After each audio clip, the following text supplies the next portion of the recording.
Olá, pessoal, sejam bem-vindos ao Direto aos Fatos e hoje nós estamos com o economista Emanuel Barros. Ele é PhD em Economia pela Universidade de Sorbonne e professor associado na Universidade Federal de Pernambuco. Professor, muito obrigada por aceitar falar conosco.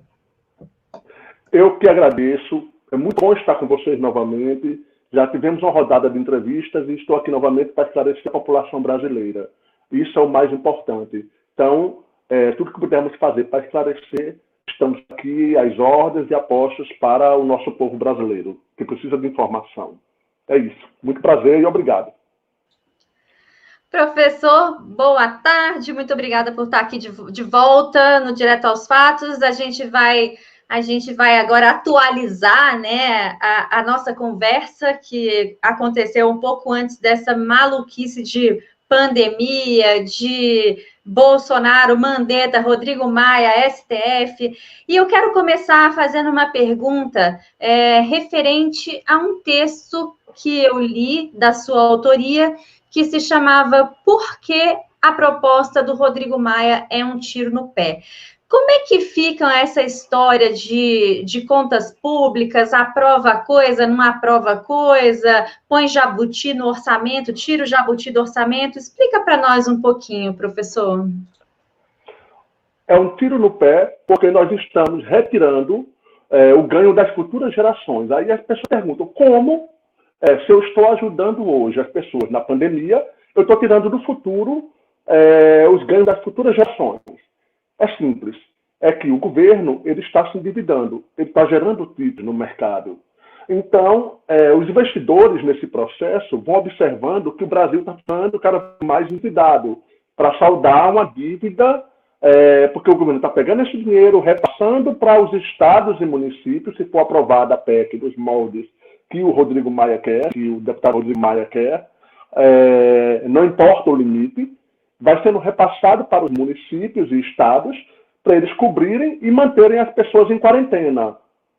A quarentena é questionável, porque é uma das teorias. Existem outras teorias sobre quarentena, porque a quantidade de pessoas infectadas, estudos feitos no Rio Grande do Sul recentemente, há uma estimativa de que a população seja de 10, 15 vezes maior. Então, a maior parte da população na região já se contaminou com o vírus. Então, se nós não convivermos com ele, porque a maioria é assintomática, nós vamos ficar sempre trancados em casa. O problema foi a informação. Então, o governo está se endividando, pegando o dinheiro, repassando para os estados, não está cobrindo suas contas, deixou de lado as suas contas, está repassando para estados e municípios, se for aprovada a PEC no molde que o deputado Rodrigo Maia quer, e está criando um rombo só até agora, sem essa PEC, foram gastos aproximadamente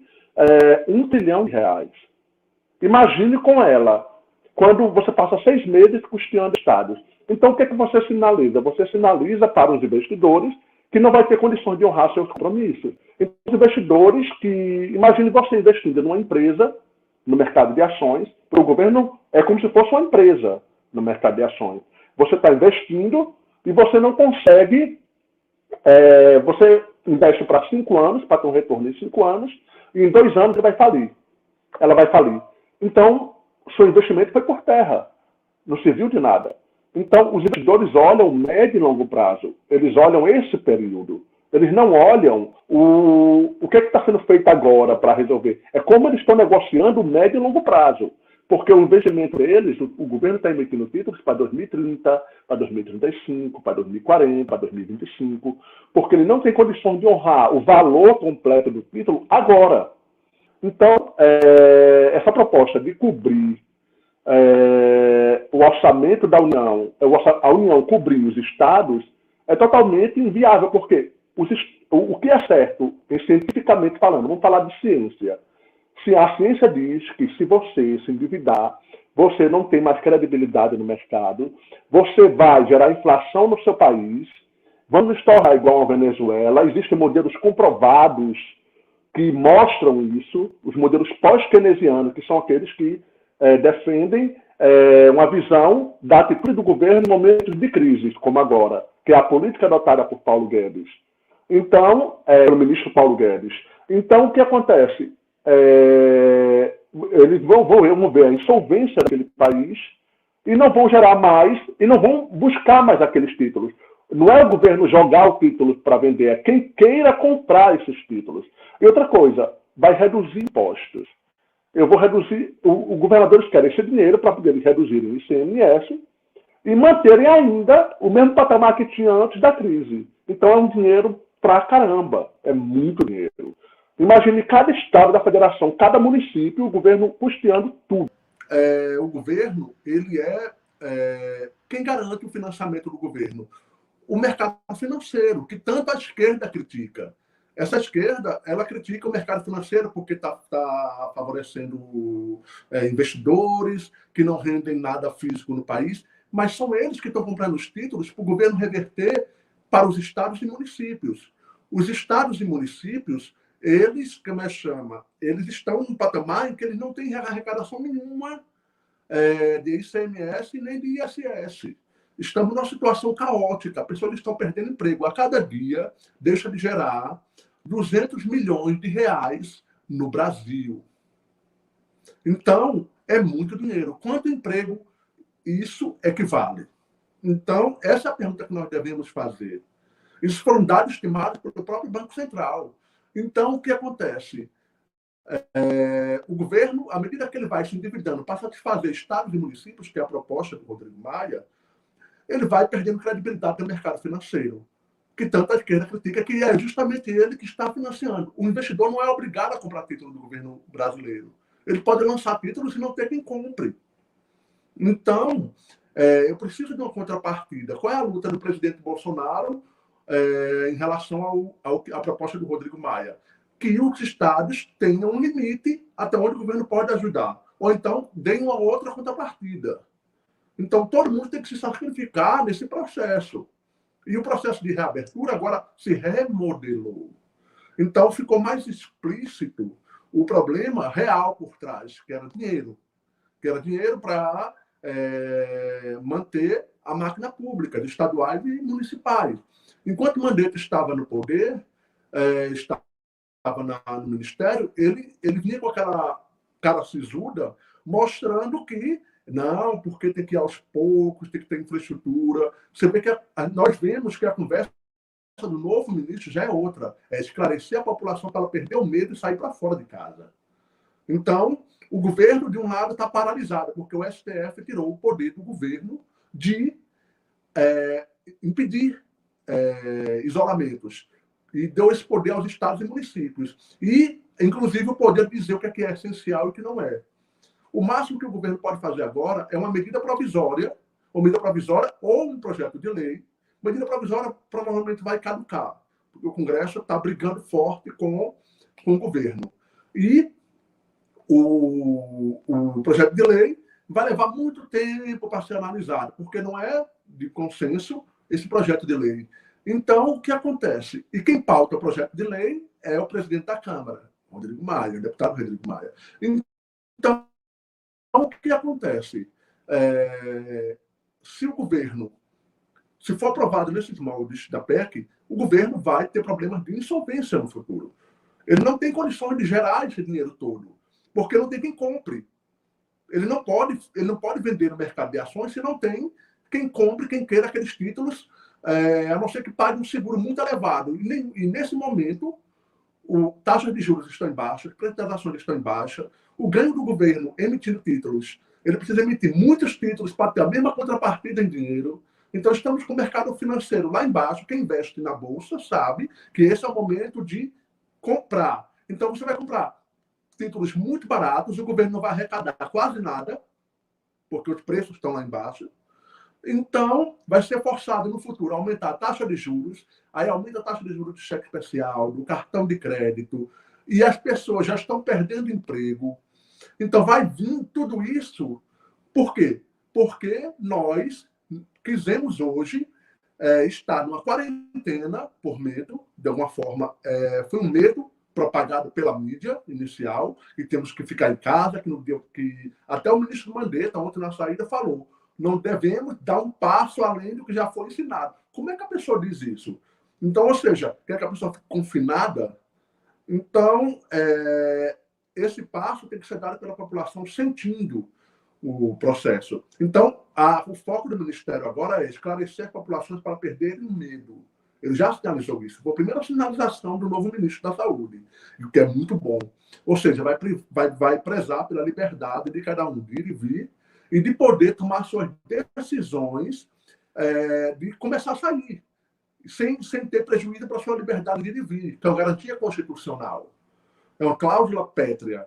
Então, o processo é o seguinte: se eu permanecer com essa quarentena horizontal por muito tempo, que os estados e municípios eles querem fazer isso, já estão coordenados nesse sentido, não precisamos, não podemos tapar o sol com a peneira. É isso que está acontecendo.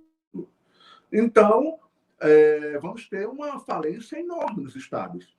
E o próprio presidente Bolsonaro foi claro e disse, eles são responsáveis pelo que eles fizeram. Ele está certo. Porque alguém tem que falar a verdade, alguém tem que chegar e dizer, olha, o problema é que as contas não vão bater. Eu não tenho de onde tirar dinheiro. Por exemplo, queriam o BPC, incluir o BPC, mas o BPC não tem como ser incluído porque não tem dotação orçamentária para isso. Ele seria incluído no orçamento normal, porque tem 2 orçamentos agora, o de guerra e o normal. Esse de guerra é que está a briga para pegar o dinheiro de todos os setores. Nós estamos com uma dívida pública bruta de 4 trilhões de reais. Vamos chegar a 5. O nosso PIB é aproximadamente 7 trilhões. Então, vamos ter uma dívida equivalente ao PIB. Tudo que a gente gera é dívida. Não vai ter mais poupança, não vai ter mais futuro. E o que acontece? Existem 3 gerações vivendo nesse período, que é a geração dos jovens, estudantes, a geração dos adultos que pagam impostos e trabalham, setor privado, que é onde gera impostos de verdade, e os velhos aposentados, que usufruem, que despoupam. Se eu reduzo o ICMS, que é essa proposta do governador, sendo coberto pelo governo federal, que é muito fácil fazer essa proposta dessa forma, os velhos, nessa geração atual, eles tendem a, assim, vou usar essa palavra, eles falecem. Então, os adultos de hoje vão ser os velhos de amanhã. E os jovens de hoje vão ser os adultos que pagam imposto amanhã. E eles vão gerar filhos que serão a juventude do futuro. Só que é o seguinte, uma redução hoje faz as pessoas se acostumam. Quando você reduz impostos, as pessoas se acostumam com um novo nível de consumo. Elas começam a comprar mais do que deveriam. Elas começam a comprar apartamentos, elas começam a comprar carro, elas começam a usar crédito para diversos fatores, porque é viciante. É viciante você ter um dinheiro extra sem ter sido por seus esforços. Que é essa questão do mérito. Se você consegue entender o esforço que você teve para conseguir aquele patrimônio, você dá muito valor a ele do que quando é dado a você. Então, você tem a lei do menor esforço. Então, você vai se acostumar a um novo padrão que, no futuro, os impostos vão reaumentar novamente, vão subir novamente, e você não tem mais o mesmo bem-estar, porque tem que cobrir as contas. O governo vai precisar cobrir as contas. Ele não pode cortar 14º salário de juiz, ele não pode cortar auxílio paletó, auxílio moradia, ele não pode cortar salário de funcionários públicos, o STF proíbe. Ele não pode, o máximo que ele pode fazer é congelar, por 2 anos, que é a proposta do ministro Paulo Guedes. Não pode fazer nada com o orçamento da União. Então, a única forma de você manter esse orçamento viável é aumentando impostos. O que o ministro Paulo Guedes não queria. Era tudo que ele não queria. Por quê? Porque ele estava com um planejamento de redução de impostos, porque tínhamos superávit. Agora, com essa crise criada e potencializada por busca por dinheiro em ano eleitoral, que é essa a chave, estamos completamente numa situação que não sabemos quando vai chegar. E qual foi o erro do ministro Mandetta? Ele fez um contrato com o vírus. Vamos falar dessa forma. O que é isso? Ele achatou a curva, transformou a curva numa reta ascendente. Então, nunca vai chegar no pico. A equipe dele nunca diria quando é o pico, porque eles não iriam encontrar o pico. Nem o tamanho da magnitude do pico, porque você achatou uma força da natureza, um ciclo. O PIB, por exemplo, vou dar o exemplo da presidente Dilma. A ex-presidente Dilma segurou de 2010 até 2011, até 2013, via crédito, via BNDES, para grandes empresas, para o Odebrecht, todo mundo que está implicado aí na Lava Jato, liberou crédito para manter montador. Então, ele pediu que o PIB reduzisse e fizesse a queda que deveria fazer para retomar a sua tendência, que era um movimento natural, que era uma destruição criativa, que a gente chama em economia. Você vai diminuindo lentamente o ritmo para surgir um novo ciclo. Ela impediu isso. Então, como ela impediu, a lei da natureza faz com que o reajuste seja na mesma proporção com o tempo que foi impedido. Então, foram 4 anos concretos, 4 anos de crise. Aí depois ele vai voltando à tendência novamente com menor volatilidade, ou seja, oscilação para mais e para menos. Você fica naquela incerteza, para onde é que vai o PIB, para onde é que vai, como é que fica. Planejavam isso, agora está menos. E agora, isso se chama volatilidade em economia, se chama imprevisibilidade. Quanto mais o governo intervém, mais imprevisibilidade ele vai gerar. E as pessoas não sabem o que fazer com o amanhã. Então, as pessoas adultas vão ter perda de consumo. Os jovens não vão ter o mesmo bem-estar de antes. E os adultos atuais vão ser os velhos de amanhã que vão reclamar que 40% do orçamento deles estão sendo gastos com medicamentos. Mas a vida, no seu processo, ela traz isso. Quando você olha 3 gerações simultâneas funcionando, você vê o tamanho do bem-estar que vai ser perdido, porque quem paga no final somos nós. Para que os prefeitos e estados mantenham a gente em quarentena 6 meses e ainda façam uma campanha eleitoral. Então, essa é a verdade. Quando você tirou o ministro Mandetta de cena, Bolsonaro pôde atacar a frente, que é a causa do processo. Então, ele agora pôde. Você vê que o ânimo dele redobrou. Ele voltou a falar com a imprensa. Então, é a forma... Ele tem que atacar a frente que está atacando ele, que estava usando o escudo do Mandetta no processo.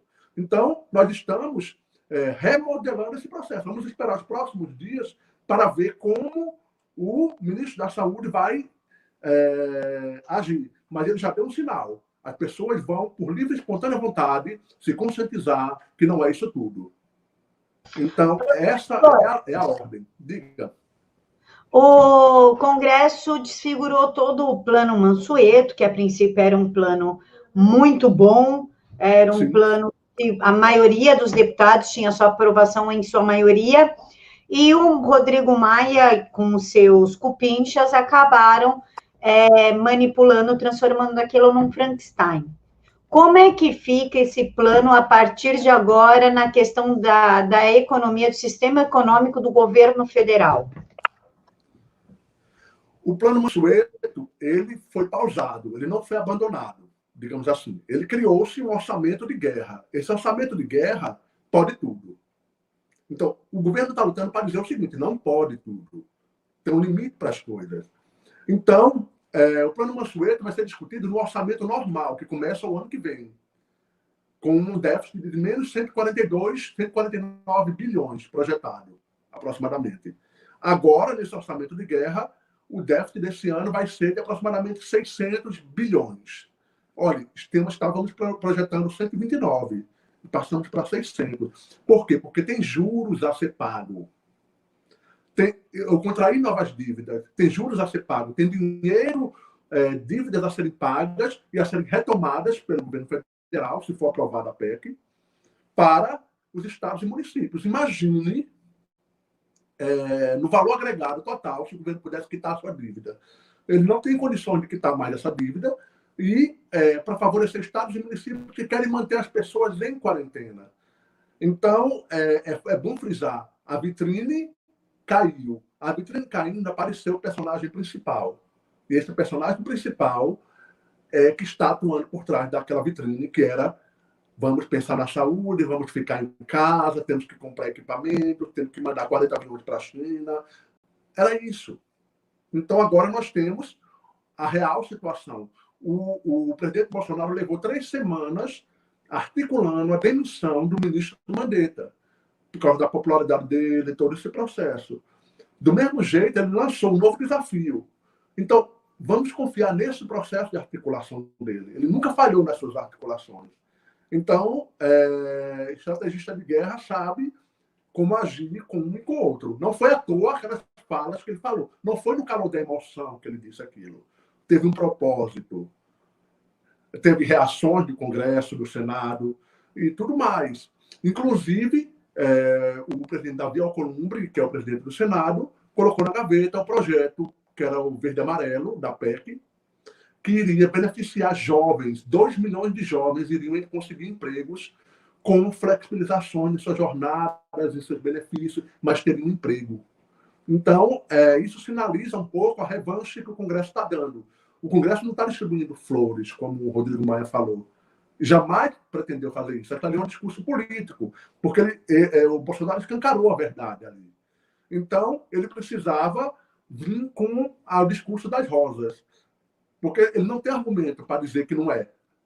Então, essa é a questão. Você vê que ele enrolou na hora. Não, porque é isso, porque é aquilo. Eu estou pensando nas pessoas que estão sofrendo. Pessoas que estão sofrendo e precisam suprir todos os estados em tudo que eles pedirem, cobrirem todas as dívidas deles, que não estão ligadas à saúde, para manter esse status em detrimento da União, que vai falir. Então, é uma coisa que nós devemos repensar, que nós, como cidadãos, devemos fazer outra coisa. O governo não pode mais impedir que o seu prefeito, que o seu governador atue indicando o que é necessidade especial ou necessidade básica e o que não é. E nem pode impedir mais abertura da economia. Ele não pode mais abrir a economia. O STF proibiu ele de abrir a economia. Então, é preciso que nós, povo, nos mobilizemos e mostremos o que nós queremos. Vai ser o povo, ele mesmo, o povo que derrubou Dilma, a ex-presidente Dilma, o povo que foi na rua protestar contra o projeto do ministro Moro, o projeto anticorrupção do ministro Moro, e assim por diante. É esse movimento que precisa voltar às ruas, que é um movimento que respaldar. O STF não pode conter nossas ações em manifestação, porque é uma cláusula pétrea, como a liberdade de ir e vir, com responsabilidade. Então, vamos aos poucos, com o esclarecimento dado pelo ministro da Saúde, que vai vir, que é essa a nota tônica, nós vamos começar a entender que não é nada disso. E que não precisamos ter medo. Podemos dar um passo para fora de casa. O modelo mais exemplar que eu vi, que eu coloquei em prática a quarentena vertical. Eu fui a São Paulo na Semana Santa. Então, o que acontece? Eu vi o aeroporto de Campinas, que foi o aeroporto por onde eu cheguei, altamente organizado. Por ser jurisdição federal, a praça de alimentação funcionava, mas uma mesa sim, outra mesa não poderia sentar, com espaçamento. As lojas estavam com marcadores no chão, onde as pessoas deveriam ficar. Então, eu vi um modelo de quarentena vertical funcionando. Se usássemos desse modelo no shopping center, ele poderia reabrir. Se usássemos isso no comércio das ruas, poderia reabrir, com controle de pessoas, por exemplo, 50 pessoas dentro do estabelecimento, dependendo da quantidade que o corpo de bombeiro permite que haja naquele estabelecimento, porque isso aí já é dado, o limite máximo de pessoas que cabem ali dentro daquele estabelecimento. Então, é somente respeitar, não precisa impor regras, que é isso que o presidente Bolsonaro está lutando, para não impor regras. Ele quer que as pessoas se conscientizem por elas mesmas que devem respeitar certos limites e que essa é a proposta também do ministro da Saúde, nos conscientizar que temos que respeitar limites e que podemos voltar normalmente à atividade. E que a doença vai estar conosco o tempo todo. Ela não vai sumir, ela não vai desaparecer. Você não está combatendo um vírus que vai morrer esse ano e nunca mais volta. Então, é insano você manter a pessoa presa. E as 2 primeiras semanas, o ministro Guedes liberou todos os recursos. Cadê os hospitais de ponta sendo construídos no interior do Nordeste? Cadê as unidades de terapia intensiva sendo reconstruídas? Os que estão lotados hoje eram os que já existiam. São Paulo, ontem foi noticiado que São Paulo está com 100% da capacidade, mas eram os leitos que já existiam. Não eram os leitos novos criados. Cadê os novos? Então, professor, mas o Brasil perdeu 40 mil leitos. Nos últimos 12 anos, foram 48 mil leitos perdidos. Ou seja, se a gente não tivesse tido uma má gestão, a gente não teria perdido tantos leitos. Eu vou aproveitar e emendar minha pergunta para a gente já... Nosso tempo já está mais indo embora, então eu vou fazer minha última pergunta. O governo começou a pagar hoje, né, a primeira parcela daquele auxílio emergencial. Das pessoas que se inscreveram por aplicativo, pelo site, tal. O governo contabilizou 9 milhões e 100 mil pessoas que estão aptas a receber esse dinheiro. São 5,5 bilhões de reais. Na minha opinião, eu acho, né, que é gente demais dependendo de um dinheiro do governo que não vai resolver os seus problemas. É um dinheiro, uma esmola que vai ser dada agora e que não resolve problema nenhum de ninguém. O que resolveriam eram os empregos, e o senhor acabou de falar, o Congresso, o Senado acabou de, por exemplo, tá deixando caducar a MP 905 do contrato verde-amarelo. Quanto você acha que vai custar para os nossos bolsos lá na frente por causa desses auxílios emergenciais? Olha, os auxílios emergenciais, eles são importantes. Eles são essenciais, porque são as pessoas que estão mais vulneráveis. Essas pessoas têm que ser assistidas. A questão toda não é o auxílio emergencial em si. O auxílio emergencial, ele é necessário. Nunca um economista em sã consciência vai dizer que você não deve dar auxílio emergencial. São justamente nos momentos de crise que o governo deve intervir, dando auxílios emergenciais. Mas, como você mesma citou, os auxílios emergenciais são auxílios de curto prazo, duram 3 meses. No final de 3 meses, a pessoa precisa estar vendendo novamente. Se ele é um ambulante, ele precisa estar vendendo. Se ele é um autônomo, ele precisa estar atendendo seus clientes. Então, se ele é um consultor, ele precisa estar atendendo seus clientes. Então, se ele é um psicólogo, ele precisa estar atendendo seus clientes. Então, é curto prazo. São pessoas que estão sendo ajudadas para resolver problemas rápidos. Então, não vai solucionar o problema da economia brasileira. O problema principal é você querer pegar o dinheiro da União, o que vai nos custar caro é pegar o dinheiro da União e colocar para custear estados e municípios no que eles quiserem, enquanto mantém as pessoas enclausuradas. Esse é o problema. Então, o problema não está no auxílio emergencial. Nunca esteve. Ele precisa vir. É assim que o governo deve agir em situação de crise. O problema está no excesso, no que eles estão querendo para fins que não são, porque você vai liberar esses auxílios para os estados e municípios e 50% deles são rubricas livres. Então, você pode pegar isso aí e fazer um contrato para a eleição. Então, esse é o problema. A briga do presidente não é contra o auxílio emergencial. Ele está sendo pago, ele está sendo otorgado com toda isso aí. O ministro Guedes não teve problema em liberar, porque são pessoas que precisam. O problema é o que os estados e municípios estão querendo, em conjunto, deliberadamente reunidos, para sugar do governo federal. Então, isso é que vai acabar com o país, não o auxílio emergencial, que é uma atitude saudável que deveria ter sido feita. Só o auxílio emergencial e o dinheiro revertido para a saúde para comprar UTIs e leitos já seria suficiente para os estados. Eles têm que aprender a se virar. Eles não são entes federados para decidir se aplicam ou não quarentena, porque também não são livres também para arcar com o peso das suas escolhas incorretas. Então, essa é a questão que eu coloco aqui, e para que possamos todos refletir. Professor, para a gente finalizar, aí a Thaís faz o fechamento, pequenas empresas já fecharam, número de desempregados explodindo, médias empresas provavelmente não vão conseguir retomar logo após o fim da quarentena. Aqui em São Paulo, João Dória estendeu acho que é para até o dia 7 de maio. Sim. Como é que vai ser a retomada da economia quando eles pararem com essa postura ditatorial? Olha, a retomada da economia vai ser a mais lenta possível.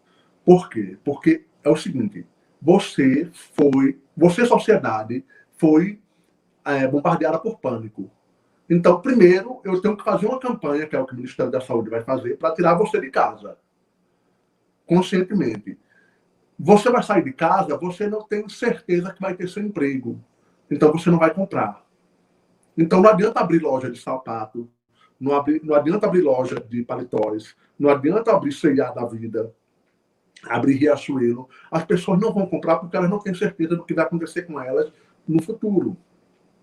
Então, as pessoas, a economia vai ter uma retomada muito lenta, porque as pessoas foram tomadas por um terror, que agora está se transformando em medo e depois vai acalmar. É como se tivéssemos passado por um grande trauma, orquestrado propositalmente para deixar você em casa, para os fins que estavam por trás. Então, a crise está aí, a pandemia está aí, mas não é também esse processo todo. Nós teremos que conviver com o vírus para sempre. Então, para sempre vamos ficar em casa. Então, quanto mais esclarecermos a população, mais elas vão retomar e vão ganhar confiança, porque tem um fator importante que é retomada da confiança. Você não compra se você não tiver certeza que amanhã você vai ter futuro, que você vai ter emprego, que você vai poder honrar suas contas. Você precisa de certeza. E no mundo incerto como está agora, você não tem certeza de nada. Então, comprar, usar hotéis. Os hotéis estão falindo. O hotel que eu fiquei em São Paulo eram 100 funcionários, só tem 8. Agora, o resto foi demitido. Então, imaginem o processo em cascata que isso vai gerar. Então, esse é o problema principal. A retomada não vai ser rápida, a retomada vai ser lenta. Se o governo liberar crédito, eles não vão tomar assim, porque os empresários eles são neutros ao risco, compensa para ele, em vez de se endividar e sem saber quem é a sua demanda, fechar o negócio e abrir no outro momento, e demitir todo mundo. Então é muito mais prático para ele. O ministro Mandetta, o ex-ministro Mandetta e o Congresso mexeu com variáveis que são estocásticas. Eles vão ter uma consequência drástica na economia, porque eles mexeram com variáveis que não deveriam ter sido mexidas, que refletem o comportamento das pessoas por livre iniciativa. Então, eles não têm como controlar as pessoas. Então, a retomada da liberdade, que é a reconquista da liberdade, é um processo mais lento e a gente vai ter que se conscientizar que tem que sair de casa. Esse é o fator principal. Então, essa é a mensagem que eu digo. Vai ser um pouco lenta, mas depende de como você se conscientizar. E outra coisa, para abolir isolamento na sua cidade, vai ser você protestando. Não tem outra solução. O presidente não pode, o STF proibiu. Então, você é que tem que pedir ao seu prefeito e ao seu governador para liberar a economia. Vai ser um trabalho de formiguinha, de cidade em cidade. Então, uns vão ser mais resilientes, outros vão ser mais ativos, vão abrir logo. Então, uns vão sair na frente. Então, uns vão seguir no exemplo dos outros. Então, vamos ter uma retomada. São vários fatores misturados que a gente não tem como medir para onde vai caminhar. Porque está tão incerto ainda esse processo de como vai caminhar. Nós estamos dando dicas, mas as pessoas precisam entender que elas precisam sair de casa. Se você está tomado pelo pânico e não sai de casa, como é que você vai fazer?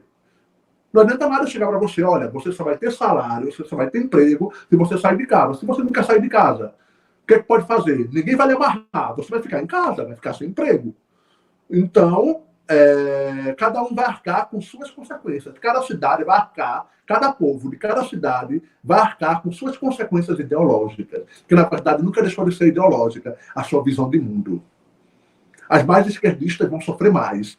E as mais ligadas à direita vão ter coragem de sair às ruas e empreender. Cidades mudam, mesmo no mesmo estado, elas mudam de comportamento. Umas são mais direitistas, outras são mais esquerdistas. Então, vamos ter diversas gradações. Essa vai ser a nova economia que vai surgir e a nova reabertura que teremos. Temos que observar. É dia a dia, porque mudou completamente o panorama. Então, é confiança. Ok, pessoal? Eu acho que eu tenho visto, assim, que você foi uma das primeiras pessoas que a gente conversou que já defendia o isolamento vertical e não horizontal, né? Você já defendia isso. Hoje eu vejo que quem defende mais o isolamento horizontal são as pessoas que têm alguma renda e que têm alguma gordura para gastar ainda durante um tempo, mas fica aqui, então, a sua dica, a gente precisa mesmo sair para a rua. E eu queria te agradecer, professor Emanuel, por estar aqui com a gente novamente e dar suas explicações, ensinando como você sempre ensina, muito, muito bem mesmo. E eu que agradeço a vocês duas. Agradeço, Camila, por estar aqui também conosco. Agradeço você. Eu sou super fã seu, Camila. E você também, Thaís. Então, estamos todos juntos e estamos informando. Quem toma decisão são as pessoas. Então, que possamos trazer mais informações para que elas possam ver a contrapartida. Não que a grande mídia divulga somente. Então, essa é a nossa missão. Estamos aqui, estamos juntos. Muito obrigada. Pessoal, quero lembrar a vocês que, por favor, preservem os idosos e as pessoas com doenças pré-existentes. Vamos evitar disseminar o vírus, porém, não vamos quebrar a economia, sempre aqui com a participação especial em algumas entrevistas do meu easter egg. Então, eu peço a vocês que quem pode sair para trabalhar, saia, quem não pode, fique em casa, e se sair, ao voltar para casa, tome todas as medidas de segurança, como tirar a roupa fora de casa, passar cândida na sola do sapato, ir direto para o chuveiro e jamais esqueçam da máscara e do álcool gel. Professor, muito obrigada pela sua participação. Eu que agradeço. Estamos aí. Precisando, estou às ordens. Pessoal, o Twitter do professor está aqui na tela, mas vou deixar também na caixa de comentários. Então, qualquer dúvida, vocês deixem aqui no campo de comentários alguma dúvida, ou vão direto ao Twitter dele, que ele responderá a vocês com certeza. Thaís. Isso, curtam lá o Twitter do Emanuel, porque ele escreve umas coisas muito boas, eu mesmo gosto bastante também. Vai lá no Facebook, que tem uns textões maiores, explicando coisas diferentes, e a gente vai convidar, claro, o professor para uma outra oportunidade de explicar uma situação diferenciada já do Brasil, que a gente conta com em vários lugares. Boa, que a gente esteja retomando as atividades, que possamos comemorar esse momento e falando de uma nova conjuntura. É isso? Exatamente. Bora botar esse Brasil para trabalhar. Muito obrigada, professor. Se inscrevam no canal, dê o seu like e até o próximo vídeo. Beijo, gente. Abraço.